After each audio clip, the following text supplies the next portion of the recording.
ഇപ്പൊ നമ്മൾ പറയാൻ പോകുന്നത് അക്യുപങ്ക്ചറിൽ രോഗം ഉണ്ടാവാനുള്ള കാരണം എന്താണ്? അക്യുപങ്ക്ചർ തത്വപ്രകാരം രോഗം ഉണ്ടാകുന്നത് എങ്ങനെയാണ് എന്നതിനെ കുറിച്ച്. അക്യുപങ്ക്ചർ ചികിത്സ പറയുന്നത് പല പാരമ്പര്യ ചികിത്സാ രീതികളും പറയുന്നത് പോലെ, അല്ലെങ്കിൽ എല്ലാ പാരമ്പര്യ അല്ലെങ്കിൽ ചികിത്സാ രീതികളും അംഗീകരിച്ചിട്ടുള്ള ഒരു സിദ്ധാന്തമാണ് അക്യുപങ്ക്ചറിന്റെ ഈ തിയറി എന്ന് പറയുന്നത്. അതാണ് നമ്മൾ പറയാൻ പോകുന്നത്. അക്യുപങ്ക്ചറിൽ രോഗം ഉണ്ടാവാനുള്ള കാരണം ജീവശക്തി നമ്മുടെ വൈറ്റൽ ഫോഴ്സിന്റെ പ്രവർത്തനത്തിൽ ഉണ്ടാകുന്ന വ്യതിയാനങ്ങളാണ് എന്നുള്ളത്. അപ്പൊ നമ്മൾ അറിയേണ്ടി വരും, എന്താണ് ഈ ജീവശക്തി? അത് എന്തുകൊണ്ടാണ് ഈ ജീവശക്തിക്ക് വ്യതിയാനം ഉണ്ടാകുന്നത് എന്ന് നമുക്കറിയണ്ടേ? അപ്പൊ അതിന് നമ്മൾ കാരണം നമ്മൾ പറഞ്ഞു കൊടുക്കുക, എന്തുകൊണ്ടാണ് ഈ ജീവശക്തിയിൽ വ്യതിയാനം ഉണ്ടാകുന്നത്? അത് പഞ്ചഭൂത തത്വങ്ങളുടെ പ്രവർത്തനത്തിൽ ഉണ്ടാകുന്ന അസന്തുലിതാവസ്ഥ ജീവശക്തിയുടെ ഏറ്റക്കുറച്ചിലിന് എന്ത് ചെയ്യും?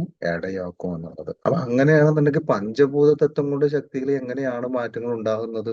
അപ്പൊ അങ്ങനെ ഒരു ചോദ്യം നമ്മളോട് ചോദിക്കൂലേ? ഇത് രണ്ടും എന്താണ്? ഈ രണ്ട് കാര്യങ്ങൾ നമ്മൾ പൊതുവായിട്ട് പറയുമ്പോൾ ആളുകൾ നമ്മോട് ചോദിക്കും, അത് അപ്പൊ എന്തുകൊണ്ടാണ് പഞ്ചഭൂത ശക്തിയില് അതിന്റെ ശക്തി എങ്ങനെയാണ് വ്യതിയാനങ്ങൾ ഉണ്ടാകുന്നത്? അപ്പോഴാണ് നമ്മൾ അറിയേണ്ടത് ശരീരത്തിലെ ആന്തരിക അവയവങ്ങളുടെ പ്രവർത്തന മാന്ദ്യം അതെന്താണ് പഞ്ചബോധ പ്രവർത്തനത്തിന്റെ തകരാറിലാക്കുക എന്നുള്ളത്. അപ്പൊ പഞ്ചബോധ ശക്തികളുടെ തകരാറിലാക്കും എങ്ങനെ?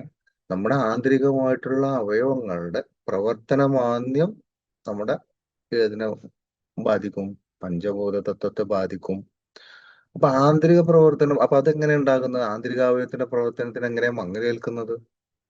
അപ്പൊ കൊണ്ടൊരു ചോദ്യം വരാം, അതെങ്ങനെ ആന്തരികാവയവങ്ങൾക്കും മങ്ങലേൽക്കും, അല്ലെങ്കിൽ അതിന്റെ പ്രവർത്തനം മാന്ദ്യം സംഭവിക്കുക? അത് നമ്മൾ അറിയണ്ടേ. അപ്പൊ ആന്തരിക അവയവങ്ങളുടെ പ്രവർത്തനത്തിൽ എന്ത് ചെയ്യാണ്? ശേഖരിക്കപ്പെടുന്ന മാലിന്യങ്ങളാണ് അതിനെ തകരാറിലാക്കുന്നത്. കൃത്യമായിട്ടുള്ള ഒരു ഓർഡറിൽ നമ്മൾ ഇതിനെ മനസ്സിലാക്കണം. അപ്പൊ ആന്തരിക അവയവങ്ങളിൽ കെട്ടിക്കിടക്കുന്ന മാലിന്യങ്ങളാണ് ആ അവയവത്തെ എന്ത് ചെയ്യുന്നത്? ബലഹീനമാക്കുന്നത്. അപ്പൊ ആ അവയവത്തെ ബലഹീനമാകുമ്പോ എന്താകും? അപ്പൊ പിന്നെ ആന്തരികാവയവങ്ങളിൽ എങ്ങനെയാണ് മാലിന്യങ്ങൾ കെട്ടിക്കിടക്കാനുള്ള കാരണമാകുന്നത്? അവിടെയാണ് നമ്മുടെ എന്ത് പറയുന്നത്? നമ്മൾ പറയുന്ന ബാക്കി കാര്യകാരണങ്ങൾ നമ്മിലേക്ക് വരുന്നത്. അപ്പൊ നമ്മുടെ അക്യുപങ്ക്ചറിന്റെ കാഴ്ചപ്പാട് എങ്ങനെയാണ് പോകുന്നത് എന്നതിനെ കുറിച്ച് വ്യക്തമായിട്ട് നമുക്കൊരു ധാരണ. അപ്പൊ രോഗം എന്ന് പറയുന്നത് ശരീരത്തിന് അനുഭവപ്പെടുന്ന ബുദ്ധിമുട്ടുകളെയാണ് നമ്മൾ എന്ത് ചെയ്യുന്നത്? നമ്മൾ പറയാറുണ്ട്, ബുദ്ധിമുട്ടുകളെയാണ് രോഗം എന്ന് പറയുന്നത്. അപ്പൊ ഈ ബുദ്ധിമുട്ടുകളെല്ലാം എങ്ങനെയാണ് ഉണ്ടാകുന്നത്? ശരീരത്തിൽ അടിഞ്ഞുകൂടിയിരിക്കുന്ന മാലിന്യങ്ങൾ നീക്കം ചെയ്യുമ്പോൾ ഉണ്ടാകുന്ന ആ പ്രതിഫലനമാണ് ആ ബുദ്ധിമുട്ടുകളായിട്ട് നമുക്ക് അനുഭവപ്പെടുന്നത്. അപ്പൊ ഈ മാലിന്യങ്ങൾ ശരീരത്തിൽ ശേഖരിക്കപ്പെടുമ്പോൾ ഒരു തരത്തിലുള്ള ബുദ്ധിമുട്ടും എന്ത് ചെയ്യാനില്ല, നമ്മൾ അറിയുന്നേ ഇല്ല. മാലിന്യങ്ങൾ നമ്മുടെ ശരീരത്തിൽ ശേഖരിക്കപ്പെടുന്ന സമയത്ത്, ഈ ആന്തരികാവയവങ്ങൾ ശേഖരിക്കപ്പെടുന്ന സമയത്ത് ഒരു ബുദ്ധിമുട്ടുകളും ഒരു പ്രശ്നങ്ങളും നമ്മൾ അറിയുന്നേ ഇല്ല എന്നുള്ളതാണ്. എന്നാൽ ആ ശേഖരിക്കപ്പെട്ട മാലിന്യങ്ങൾ എന്ത് ചെയ്യാണ്? അതിന്റെ മേലെ നമ്മുടെ ആ ജീവശക്തി, അതായത് ആ ജൈവോർജം ഇടപെടുമ്പോഴാണ് എന്താകുന്നത്? അതായത് എന്തിനാ വേണ്ടിയിട്ടാണ് അത് ഇടപെടുന്നത്? അതിന് പുറന്തള്ളാൻ വേണ്ടിയിട്ട്, ആ ശരീരത്തെ ശുദ്ധീകരിച്ച് നന്നാക്കാൻ വേണ്ടിയിട്ട് അത് ഇടപെടാൻ ശ്രമിക്കുമ്പോഴാണ് എന്തുണ്ടാകുന്നത്? അവിടെ നമുക്ക് വേദനകളും പ്രശ്നങ്ങളും രോഗങ്ങൾ എന്ന് പറയുന്ന ഈ പ്രയാസങ്ങൾ നമ്മൾ അനുഭവപ്പെടുന്നു. ആ പ്രയാസങ്ങൾ നമ്മൾ അനുഭവപ്പെടുമ്പോഴാണ് നമ്മൾ എന്ത് ചെയ്യുന്നത്? രോഗിയാണ് എന്ന് നമ്മൾ മനസ്സിലാക്കുന്നത്. അപ്പൊ വേദന പോലെയുള്ള, കടച്ചിൽ പോലെയുള്ള, തരിപ്പ് പോലെയുള്ള, അല്ലെങ്കിൽ പനി പോലെയുള്ള ഇങ്ങനെ എന്തെങ്കിലുമൊക്കെ ഒരു ഉള്ളിൽ നിന്നുള്ള പ്രവർത്തനം വരുമ്പോഴാണ് നമ്മൾ മനസ്സിലാക്കുന്നത് നമ്മൾ രോഗിയാണ്. അപ്പോ നമുക്ക് പ്രത്യേകിച്ച് വരാം. അപ്പൊ അങ്ങനെ വരികയാണെന്നുണ്ടെങ്കിൽ രോഗം എന്നാൽ എന്താണ്? ഈ ബുദ്ധിമുട്ടുകളാണോ ഈ രോഗം എന്ന് പറയുന്നത്? ആണോ? എന്താണ്? അപ്പൊ രോഗം എന്ന് പറയുന്നത് ഈ ബുദ്ധിമുട്ടുകളാണോ രോഗം? അങ്ങനെയെങ്കിൽ മാലിന്യം പുറന്തള്ളാൻ ശ്രമിക്കുന്ന ശ്രമമാണോ രോഗം? അതല്ല ഈ മാലിന്യങ്ങളാണോ രോഗം? അല്ലെങ്കിൽ അതിന്റെ അടിഞ്ഞുകൂടലാണോ രോഗം? അതും അല്ലെങ്കിൽ എന്താണ്? പ്രവർത്തനശേഷി കുറഞ്ഞിട്ടുള്ള ആന്തരിക അവയവങ്ങളാണോ രോഗം? എന്താണ് രോഗം? അപ്പൊ എന്താണ് രോഗം? അക്യുപങ്ക്ചറിൽ നമ്മൾ പറഞ്ഞു നോക്കണ്ടേ വ്യക്തമായിട്ട്? നമ്മുടെ മുമ്പിൽ വരുന്ന ഒരു രോഗികൾക്ക്, അല്ലെങ്കിൽ ഇതെന്തെന്നറിയാൻ, അക്യുപങ്ക്ചർ എന്താണെന്നറിയാൻ ശ്രമിക്കുന്ന ആളുകൾക്ക് അറിയാത്തവർക്ക് പറഞ്ഞു കൊടുക്കേണ്ട എന്താണ് രോഗം, എന്താണ് നിങ്ങളുടെ അക്യുപങ്ക്ചർ, അതിലെങ്ങനെയാണ് രോഗം മാറുന്നത്, അല്ലെങ്കിൽ എന്താണ് ഈ രോഗം, എങ്ങനെയാണ് രോഗം ഉണ്ടാവുന്നത്, കുറഞ്ഞ കാര്യം ഇപ്പൊ നമ്മൾ മനസ്സിലാക്കി. അതിൽ നിന്ന് തന്നെ നമുക്ക് വ്യക്തമാണ് എന്താണ് കാര്യം. അപ്പൊ ഈ പറയപ്പെട്ട കാര്യങ്ങൾ ഏതൊക്കെ, ഈ പറയപ്പെട്ട കാര്യങ്ങള് രോഗം എന്നാൽ എന്താണ്, നാം അനുഭവിക്കുന്ന ബുദ്ധിമുട്ടുകളാണോ, അല്ലെങ്കിൽ മാലിന്യം പുറന്തള്ളാൻ ശ്രമിക്കുന്ന ശ്രമമാണോ, അല്ലെങ്കിൽ മാലിന്യമാണോ, അല്ലെങ്കിൽ ആ മാലിന്യത്തിന്റെ അടിഞ്ഞുകൂടലാണോ, അതുമല്ലെങ്കിൽ പ്രവർത്തനശേഷി കുറഞ്ഞ ആന്തരിക അവയവങ്ങളാണോ രോഗം എന്ന് പറയുന്നത്? ഇതെല്ലാം എന്താണ്, ഒരു പ്രവൃത്തിയുടെ പ്രതിഫലനങ്ങളാണ് എന്നുള്ളത്. ഒരു പ്രവൃത്തിയുടെ നമ്മുടെ ഒരു പ്രവൃത്തിയുടെ ശരീരത്തിന്റെ ഒരു പ്രവൃത്തിയുടെ പ്രതിഫലനങ്ങളാണ്. അപ്പൊ ഇതുവരെയും നമ്മൾ അനുഭവിക്കപ്പെടുന്ന ബുദ്ധിമുട്ടുകളൊക്കെ തന്നെയാണ് ആ രോഗം നമ്മൾ പറഞ്ഞുകൊണ്ടിരിക്കുന്നത്. അപ്പൊ ആ മനുഷ്യ ശരീരത്തിൽ രോഗം എന്ന് പറയുന്ന ഒരു സംഭവമേ ഇല്ല, അല്ലെങ്കിൽ നിലനിന്നിട്ടേ ഇല്ല എന്നുള്ളത്. അങ്ങനെ ഒരു സംഭവമേ നമ്മുടെ ശരീരത്തിൽ ഉണ്ടാകുന്നില്ല. പിന്നെ എന്താണ് ഉണ്ടാവാനുള്ള കാര്യം എന്താണ്? പ്രകൃതി നിയമത്തിന് വിരുദ്ധമായിട്ടുള്ള ജീവിത രീതികളും അതുപോലെ തന്നെ നമ്മുടെ ഭക്ഷണശീലങ്ങളും ശരീരത്തിൽ അടിഞ്ഞുകൂടാനുള്ള മാലിന്യങ്ങൾ അടിഞ്ഞുകൂടാനുള്ള ഒരു കാരണമായിട്ട് തീരുന്നത്. അപ്പൊ അതിന്റെ ഫലമായിട്ട് ആന്തരികാവയവങ്ങൾക്ക് എന്താകും? ആന്തരികാവയവങ്ങൾ ബലഹീനമാകും. അപ്പൊ ആ ആന്തരികാവയവങ്ങൾ ബലഹീനമാകുമ്പോൾ എന്ത് ചെയ്യും? ശരീര മാലിന്യങ്ങൾ പുറന്തള്ളാൻ വേണ്ടിയിട്ട് എന്ത് ചെയ്യും? അപ്പോൾ എന്ത് ചെയ്യും? സ്വാഭാവികമായിട്ടും ആ ബലഹീനത, അല്ലെങ്കിൽ ആ ഒരു ക്ഷീണം, ആ ഒരു പ്രശ്നം പരിഹരിക്കാൻ ആ ആന്തരികാവയവം ആ മാലിന്യം വന്നതുകൊണ്ടാണ് തിരിച്ചറിയുമ്പോൾ അതിനെ പുറന്തള്ളാനുള്ള ഒരു ശ്രമം എടുക്കും. അപ്പൊ അതിനു വേണ്ട ആവശ്യമായിട്ടുള്ള ജീവശക്തിയിൽ നിന്ന് ആവശ്യമായിട്ടുള്ള എനർജി എടുത്തിട്ട് അതിനെ പുറന്തള്ളാനുള്ള പരിശ്രമം തുടങ്ങും. ഈ പ്രവർത്തന സമയത്ത് എന്ത് ചെയ്യും? ശരീരത്തിൽ ചില പ്രത്യേക ഭാഗങ്ങളിലായി, ചിലപ്പോൾ നമ്മുടെ ശരീരത്തിന്റെ ഓരോരോ ഭാഗങ്ങൾ ഏത് ഭാഗമാണെന്നില്ല, ചിലപ്പോൾ നമുക്ക് തൊണ്ടയിലായിരിക്കാം, കഫം കെട്ടുമ്പോൾ തൊണ്ടയിലായിരിക്കാം, പനിയാകാം, ചിലപ്പോൾ മുറിവാകാം, പഴുപ്പാകാം, ചിലപ്പോൾ ബ്ലീഡിങ് ആവാം, ചിലപ്പോൾ വയറിളക്കം ആകാം, ഇങ്ങനെ പലതും ആവാം. ഏത് തരത്തിലാണോ, അത് എവിടെയാണോ ബുദ്ധിമുട്ടുകൾ ഉണ്ടായിട്ട്, അല്ലെങ്കിൽ മാലിന്യം അടിഞ്ഞു കൂടിയിട്ടുള്ളത്, ഏത് അവയവുമായി ബന്ധപ്പെട്ടിട്ടും അവിടെ നിന്ന് അതിനെ പുറന്തള്ളാൻ വേണ്ടിയിട്ടുള്ള ശ്രമങ്ങളായിരിക്കും.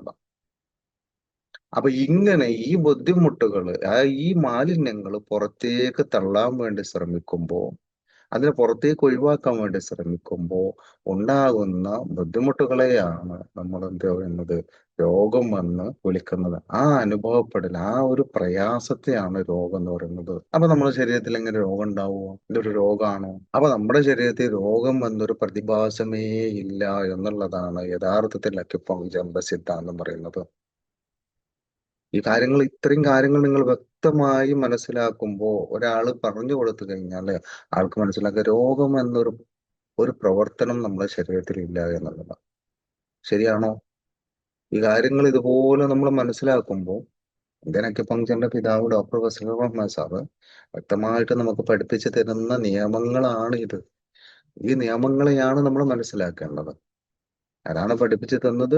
എന്താണ് ശരീരത്തിന്റെ ഭാഷ, എന്താണ് ശരീരത്തിന്റെ നിയമങ്ങൾ, എങ്ങനെയാണ് ശരീരം പ്രവർത്തിക്കുന്നത്, ആ ശരീരത്തിന്റെ രീതികൾ എന്താണ് എന്നുള്ളത് ഇന്ത്യൻ അക്യുപങ്ക്ചറിന്റെ പിതാവ് ഡോക്ടർ ബസീർ അഹമ്മദ് സാറ് നമുക്ക് പഠിപ്പിച്ചു തന്ന വാക്യങ്ങളാണ്. ഒരു ഒരു വ്യക്തിക്ക് എങ്ങനെയാണ് അവന്റെ ശരീരം ശുദ്ധീകരിക്കേണ്ടത് എന്നതിന്റെ ഒരു ചെറിയ രൂപമാണ്. ഈ രൂപത്തെ ഓരോ അക്യുപങ്ക്ചറിസ്റ്റും ഓരോ അക്യുപങ്ക്ചർ ചികിത്സകനും ഈ കാര്യത്തെ മനസ്സിലാക്കിയിരുന്നു.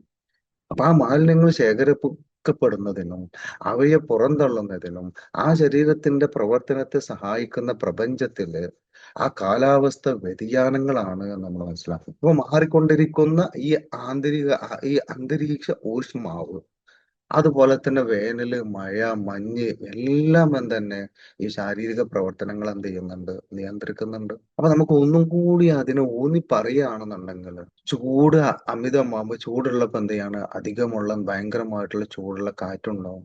പിന്നെ തണുത്ത കാറ്റുണ്ടാവും, തണുത്ത ജലം, ചൂടുവെള്ളം, വരണ്ട ഭൂമി ഉണ്ടാവും. അതുപോലെ തന്നെ ജലം കയറിയ ചതുപ്പ് നിലങ്ങളുണ്ട്. അതുപോലെ മിതശീതോഷ്ണ മേഖലകള്, ഇങ്ങനെ തുടങ്ങി ഭൂമിയിൽ പല കാലാവസ്ഥാ വ്യതിയാനങ്ങളും സംഭവിക്കുന്നത്. പല കാലങ്ങൾക്കനുസരിച്ച്, അതുപോലെ തന്നെ സ്ഥലങ്ങൾക്കനുസരിച്ച് ഒക്കെ എന്തുണ്ടാവും? ആ ഭൂപ്രദേശത്തിനനുസരിച്ചും ആ കാലാവസ്ഥ വ്യതിയാനങ്ങൾക്കനുസരിച്ചൊക്കെ നമ്മുടെ ശരീരത്തിൽ എന്തുണ്ടാവും? മാറ്റങ്ങൾ സംഭവിക്കും. ഈ മാറ്റങ്ങളൊക്കെ എന്താണ്, ആ മാറ്റങ്ങൾ അല്ലെങ്കിൽ ആ അത്തരത്തിലുള്ള ആ പ്രകൃതിയുടെ, പറയാറുണ്ട് പ്രകൃതിയുടെ വികൃതി എന്ന് പറയാറുണ്ടല്ലോ. ശരിക്കും പ്രകൃതിയോട് സംഭവിക്കുന്ന ആ മാറ്റങ്ങൾ ശരീരത്തിലേക്ക് വരുമ്പോൾ ആ എനർജി എന്ത് ചെയ്യാണ്, എനർജിയെ ശരീരം ഉപയോഗപ്പെടുത്തി ആ എനർജി കിട്ടുമ്പോൾ ശരീരത്തിൽ അതനുസരിച്ച് ശരീരത്തിൽ രൂപപ്പെട്ടിട്ടുള്ള ആ എനർജി ഉപയോഗപ്പെടുത്തിക്കൊണ്ട് ശരീരത്തിൽ നിന്ന് പുറന്തള്ളാൻ പറ്റുന്ന മാലിന്യങ്ങൾ പുറത്തേക്ക് ഒഴുക്കാനുള്ള ഒരു ശ്രമമുണ്ടാകും. ഈ ശ്രമത്തെയാണ് നമ്മൾ എന്ത് തെറ്റിദ്ധരിക്കുന്നത്, രോഗം എന്ന് തെറ്റിദ്ധരിക്കുന്നത്. ഇതാണ് അക്യുപങ്ക്ചർ സിദ്ധാന്തം നമ്മൾ പഠിപ്പിക്കുന്നത്. അപ്പൊ ഇത്തരത്തിലുള്ള ഒരു പ്രവർത്തനം ഉണ്ടാകുമ്പോൾ ഈ പ്രകൃതി നിയമങ്ങൾക്ക് എന്താണ്, ആ പ്രകൃതി നിയമങ്ങൾ വന്നുകൊണ്ടിരിക്കുമ്പോൾ ഇപ്പൊ നമ്മൾ തണുപ്പ് കാലം, ആ തണുപ്പ് കാലമാണ്. ഈ തണുപ്പ് വരുമ്പോൾ നമ്മുടെ ശരീരത്തിൽ നിന്ന് പുറന്തള്ളാൻ വേണ്ടി മാലിന്യങ്ങൾ പുറന്തള്ളാൻ വേണ്ടിയുള്ള ശ്രമം ഉണ്ടാകുമ്പോൾ നമ്മൾ എന്ത് ചെയ്യും, ആ പ്രകൃതി നിയമങ്ങൾക്ക് വിരുദ്ധമായിട്ടുള്ള ഒരു ജീവിത രീതിയെ എന്ത് ചെയ്യും, അവലംബിക്കും. അപ്പൊ ആ മാലിന്യങ്ങൾ എന്ത് ചെയ്യും, ആ ശരീരത്തെ ശേഖരിക്കാൻ എന്ത് ചെയ്യും, വഴിയൊരുക്കുന്നു. അപ്പൊ വഴിയൊരുക്കും. അപ്പൊ ആ ഈ ജീവശക്തിയുടെ അല്ലെങ്കിൽ ജീവശക്തി, അതായത് ജൈവോർജത്തിന്റെ ഇടപെടൽ കാരണത്താൽ അത് പുറന്തള്ളാനുള്ള ശ്രമം ഉണ്ടാകും. അപ്പൊ ഈ ഇടപെടൽ കാരണത്താൽ അപ്പൊ പഞ്ചഭൂതങ്ങളുടെ എന്ത് ചെയ്യും, അസന്തുലിതാവസ്ഥ, ആ സന്തുലിതാവസ്ഥക്ക് എന്ത് ചെയ്യും, തടസ്സം നീങ്ങും. അപ്പൊ ആ അടിഞ്ഞുകൂടുന്ന വിഷമാലിന്യങ്ങളെ പുറന്തള്ളാൻ വേണ്ടി എന്ത് ചെയ്യും, ശ്രമിക്കും. അപ്പൊ ഈ പഞ്ചഭൂതങ്ങളുടെ പ്രവർത്തനവും അവിടെ നടക്കും. ഈ പ്രവർത്തനങ്ങൾ രോഗമായിട്ട് നാം എന്തിനെയാണ് പറയുന്നത്? അപ്പൊ ഈ പ്രവർത്തനങ്ങളെയാണ്, ഈ അടിഞ്ഞുകൂടിയ മാലിന്യങ്ങളെ പുറന്തള്ളാൻ തുടങ്ങുമ്പോൾ ഈ തുടങ്ങുന്ന പ്രവർത്തനങ്ങളെയാണ് നമ്മൾ എന്ത് ചെയ്യുന്നത്, രോഗമായിട്ട് നമ്മൾ കാണുന്നത്. അപ്പൊ അത് ശരിക്കും രോഗമാണോ? അപ്പൊ ഈ കാലാവസ്ഥ വ്യതിയാനങ്ങളൊക്കെ നമ്മൾ പറയുമ്പോൾ ഇപ്പൊ നമുക്കറിയാം, കാലാവസ്ഥ വ്യതിയാനങ്ങള്, അതുപോലെ തന്നെ മാലിന്യങ്ങൾ അടിഞ്ഞുകൂടുക, അതിന്റെ സ്വഭാവങ്ങള്, അപ്പൊ അതൊക്കെ ഈ കാലമാറ്റമൊക്കെ സംഭവിക്കുന്ന സമയത്ത് ഉണ്ടാകുന്ന പ്രശ്നങ്ങളൊക്കെ നമ്മളിങ്ങനെ പറയുന്നത്. അത് മാത്രമാണോ? ഈ കാലാവസ്ഥ വ്യതിയാനം മാത്രമല്ല, അതിന് പുറമെ എന്താണ്, നമ്മുടെ ശരീരത്തിൽ നമ്മൾ കൊടുക്കേണ്ട നിയമങ്ങളെ തെറ്റിക്കുന്നതും ഇതിന് കാരണം തന്നെയാണ്. നമ്മുടെ ശരീരം ഒരിക്കലും എന്ത് ചെയ്യാണ്, ഒരു കാരണവുമില്ലാതെ വെറുതെ മാലിന്യങ്ങൾ ശേഖരിക്കപ്പെടുവോ? ഇല്ല. തനിയെ വെറുതെ ഒരു നമ്മുടെ ശരീരം എന്ത് ചെയ്യുന്നില്ല, മാലിന്യങ്ങൾ ശേഖരിക്കപ്പെടുന്നില്ല. അങ്ങനെയാണെങ്കിൽ മാലിന്യങ്ങൾ ശേഖരിക്കപ്പെടുന്നതിന് ഒരു പ്രത്യേക കാരണം ഉണ്ടാവും. അതെന്താണ്? ആ കാരണമാണ് നമ്മൾ ഓരോ രോഗികൾ വരുമ്പോൾ പറയുന്ന കാരണങ്ങൾ. എന്ത്? പ്രകൃതി നിയമ ലംഘനം എന്ന് പറയുന്ന ആ കാര്യമാണ് നമ്മൾ എന്ത് ചെയ്യുന്നത്, മാലിന്യങ്ങൾ ശേഖരിക്കപ്പെടാൻ കാരണമാകുന്നത്. അതായത് ഈ കാലാവസ്ഥ വ്യതിയാനാണെന്നുണ്ടെങ്കിൽ നമ്മൾ ഈ പറയപ്പെട്ട കാര്യങ്ങളൊക്കെ അതിനൊക്കെ ആ ശരീരത്തിൽ ഉണ്ടാകുന്ന പ്രവർത്തനത്തെ ശ്രദ്ധിക്കാതെ അതിന്റെ നിയമലംഘനമാണ്. അപ്പൊ ശരീരം കാണിക്കുന്ന സിംറ്റംസിനെ ലംഘിക്കാൻ വേണ്ടി, തടയാൻ വേണ്ടി ശ്രമിക്കുന്നതാണ്. അപ്പൊ അങ്ങനെ മാലിന്യങ്ങള് ശേഖരിക്കപ്പെടുന്നതിന് കാരണമാകുന്ന ഈ പ്രകൃതി നിയമ ലംഘനം എന്ന് പറയുന്ന പ്രകൃതിക്കെതിരെയായിട്ടുള്ള ശീലങ്ങളാണ് എന്നുള്ളത് നമ്മൾ മനസ്സിലാക്കണം. അങ്ങനെ എല്ലാ രോഗങ്ങൾക്കും മറ്റു ശാരീരിക ബുദ്ധിമുട്ടുകളും കാരണമായിട്ട് വരുന്നത് ഇതാണ് എന്ന് നമ്മൾ മനസ്സിലാക്കണം. അപ്പൊ ഈ പ്രകൃതി നിയമ ലംഘനം എന്താണ്? പ്രകൃതി നിയമ ലംഘനം എന്ന് പറയുന്നത്, അപ്പൊ ഒരു വ്യക്തിയോട് സ്വതസിദ്ധമായിട്ടുള്ളതും അതുപോലത്തെ മാനസികമായിട്ടും ശാരീരികമായിട്ടുള്ള ആവശ്യങ്ങൾക്ക് വിരുദ്ധമായിട്ട് പ്രവർത്തിക്കുന്നതിനെയാണ് പ്രകൃതി നിയമ ലംഘനം എന്ന് പറയുന്നത്. എന്താണ്? എന്താ പ്രകൃതി നിയമ ലംഘനം എന്ന് പറഞ്ഞാല്? ഒരു വ്യക്തിയുടെ സ്വതസിദ്ധമായ മാനസികവും ശാരീരികവുമായിട്ടുള്ള ആവശ്യങ്ങൾക്ക് വിരുദ്ധമായിട്ട് പ്രവർത്തിക്കുന്നതിനെയാണ് പ്രകൃതി നിയമ ലംഘനം എന്ന് പറയുന്നത്. അതെന്താന്നൊക്കെ നമ്മൾ പഠിച്ചിട്ടുള്ളതാണ്, നമ്മുടെ ഡിപ്ലോമയിൽ പഠിച്ചിട്ടുള്ള കാര്യങ്ങളാണ്. അപ്പൊ ഈ മഞ്ഞുകാലായാലും ചൂടുകാലായാലും തണുപ്പ് കാലായാലും ആ, ഏത് കാലാവസ്ഥയായാലും ഒക്കെ എന്താണ്, ഈ കാര്യങ്ങളുണ്ടാവും. ഒരു വ്യക്തിയുടെ സ്വതസിദ്ധമായിട്ടുള്ള മാനസികവും ശാരീരികവുമായിട്ടുള്ള ആവശ്യങ്ങൾക്ക് വിരുദ്ധമായിട്ട് നമ്മൾ പ്രവർത്തിക്കുക എന്നുള്ളത് ആ ഓരോ സമയങ്ങളിൽ വരുന്ന സമയത്തുണ്ടാകുന്ന ശാരീരിക ആവശ്യങ്ങളെ നമ്മൾ മനസ്സിലാക്കണം. അതിനെ മനസ്സിലാക്കിക്കൊണ്ട് നമ്മൾ പ്രവർത്തിക്കുമ്പോഴാണ് അത് മനസ്സിലാവുക. അതെന്താ ഒന്നാമത്തെ അതിലെന്താ കാര്യങ്ങൾ എന്തൊക്കെയാണ്? ദാഹമുള്ളപ്പോൾ വെള്ളം കുടിക്കാതിരിക്കുക എന്നുള്ളത്, ദാഹമില്ലാത്തപ്പോൾ വെള്ളം കുടിക്കുക, ആ ശരീരത്തിന്റെ സ്വതസിദ്ധമായിട്ടുള്ള ആഗ്രഹങ്ങൾ, ആവശ്യങ്ങൾ ദാഹമുള്ളപ്പോൾ വെള്ളം കുടിക്കാൻ വേണ്ട. അപ്പൊ ആ ദാഹമുള്ളപ്പോൾ വെള്ളം കുടിക്കാതിരിക്കുക എന്നുള്ളത്, ദാഹമില്ലാത്തപ്പോൾ വെള്ളം കുടിക്കുക, വിശക്കുമ്പോൾ ഭക്ഷണം കഴിക്കാതിരിക്കല്, വിശക്കാതിരിക്കുമ്പോൾ ഭക്ഷണം കഴിക്കുക, ഉറക്കം വരുമ്പോൾ ഉറങ്ങാതിരിക്കുക, വിശ്രമം ആവശ്യമുള്ളപ്പോൾ ജോലി ചെയ്യുക, അമിതമായിട്ടുള്ള ഉറക്കം കൊടുക്കുക, പിന്നെ ശരിയായ ചിന്തകൾക്ക് പകരം എന്ത് ചെയ്യാം, അനാവശ്യ ചിന്തകളുമായിട്ട് ജീവിതം മുന്നോട്ട് നയിക്കുക. അപ്പൊ ഇതുപോലെ നമുക്ക് ഒരുപാട് കാരണങ്ങൾ നമ്മുടെ ശരീരത്തിലേക്ക്, നമ്മുടെ ചിന്തകളിലേക്ക് നമ്മൾ ആഴ്ന്നിറങ്ങുമ്പോൾ നമുക്ക് ഒരുപാട് കാരണങ്ങൾ കിട്ടും. എന്താണ് നമ്മുടെ സ്വതസിദ്ധ ഒരു വ്യക്തിയുടെ ശാരീരികവും മാനസികവുമായിട്ടുള്ള സ്വതസിദ്ധമായ ആവശ്യങ്ങൾ എന്താണ് എന്നുള്ളത് ശരിക്കും ആ ശരീരത്തോട് നമുക്ക് എന്ത് ചെയ്യാൻ പറ്റും? ആ ശരീരത്തെ വീക്ഷിക്കുന്ന ഒരു വ്യക്തിക്ക് അവനവന്റെ ശരീരത്തെ വീക്ഷിക്കുമ്പോൾ മനസ്സിലാവുന്നുണ്ട്. അപ്പൊ നമ്മൾ എന്താണ് ചെയ്യേണ്ടത്? പ്രകൃതിയോട് ഇണങ്ങി ജീവിക്കുക എന്നുള്ളതാണ്. പ്രകൃതി എങ്ങനെയാണ്? പ്രകൃതി പ്രകൃതിയുടെ വികൃതി എന്ന് നമ്മളതിനെ നമ്മുടെ ബുദ്ധി കൊണ്ട് അതിനെ പറയുന്നതിന് പകരം ആ പ്രകൃതിയോട് ഇണങ്ങി ജീവിക്കുക എന്നതാണ് സാധാരണമായിട്ടും നമ്മുടെ ശരീരത്തിന് നല്ലതുമായിട്ടുള്ള നന്മകൾ ഉണ്ടാവാൻ വേണ്ടിയിട്ട് നമ്മൾ ചെയ്യേണ്ടത്. അതിനായിട്ട് എന്ത് ചെയ്യാണ് നമ്മൾ പ്രവർത്തിക്കേണ്ടതുണ്ട്. അങ്ങനെ വരുമ്പോൾ നമുക്ക് എന്ത് ചെയ്യാണ്? ദോഷമായിട്ടൊന്നും ഉണ്ടാകാതെ നമ്മുടെ ശരീരത്തിൽ ഒരു മാലിന്യങ്ങളും അടങ്ങിക്കൂടാതെ സ്വസ്ഥതയും സമാധാനവും സന്തോഷമുള്ള നല്ല ആരോഗ്യമുള്ള നല്ല ഒരു ശരീരമായിട്ട് നമ്മുടെ ശരീരം മാറും എന്നുള്ളതാണ് അക്യുപങ്ക്ചർ സിദ്ധാന്തം പറയാനുള്ള രീതി എന്ന് പറയുന്നത്.